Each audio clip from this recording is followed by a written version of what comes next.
Hello and welcome to Justice. I'm Judge Jeanine Pirro. Thanks for being with us tonight. Signing any deal or agreement with Iran would be a disaster. It would be a problem for me, and it would be a problem for you.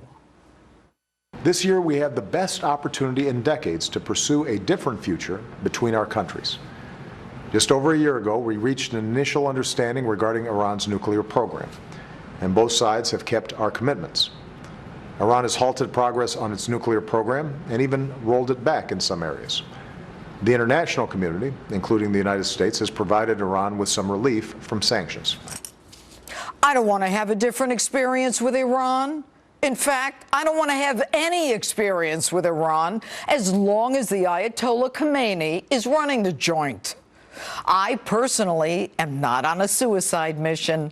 I'm looking to hang around as long as I can.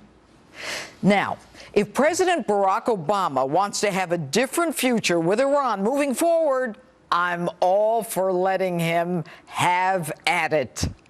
He's already pen pals with the Ayatollah, and reports are that his right-hand Valerie Jarrett secretly met with Khomeini during his 2012 re-election campaign. Both sides, of course, deny that report. The president has provided Iran with some relief from sanctions and has reportedly reduced from 20 to 10 years the point at which they can go nuts and build a bomb with our blessing. And by the way, if Iran has all this oil, will someone please tell me why they need nuclear energy? Now, our president believes that Iran is a country of its word. Take a listen. Iran's supreme leader, Ayatollah Khomeini, has issued a fatwa against the development of nuclear weapons. And President Rouhani has said that Iran would never develop a nuclear weapon.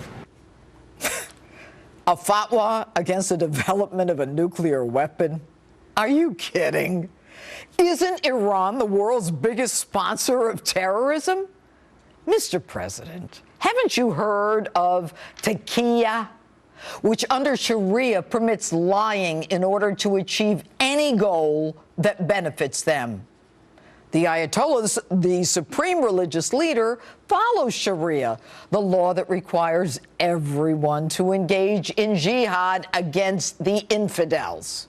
And just this week, General Petraeus, you know, the guy whose military skill led to winning the Iraq War, has said that Iran is more dangerous than ISIS.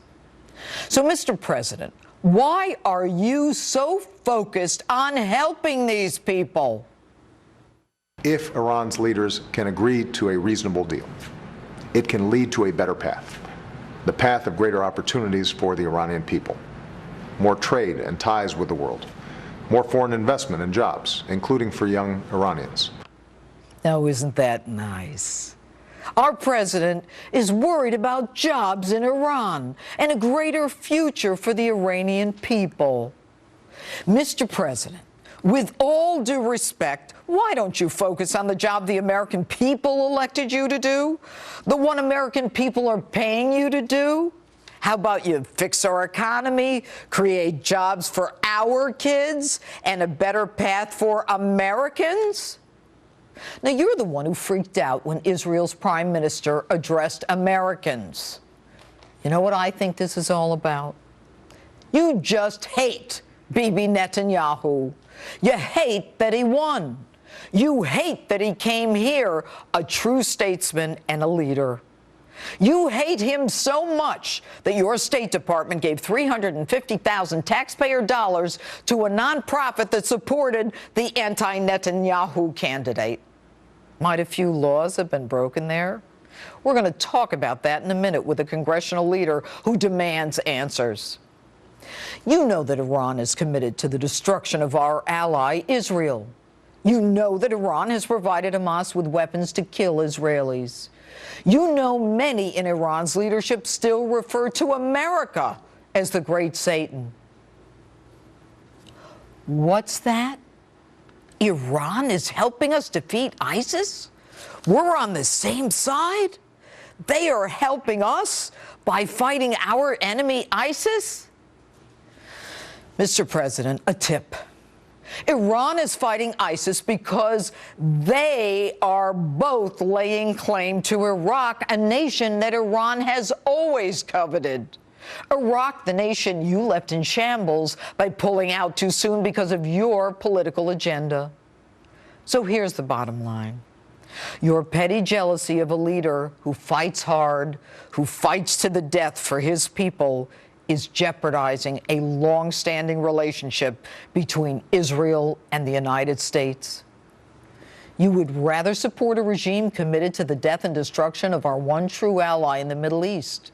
You seem committed to doing whatever you can to signal your disdain for Israel, whatever you can to make friends with the enemy and diss our ally. Mr. President, whose side are you on anyway? And that's my open. Tell me what you think on my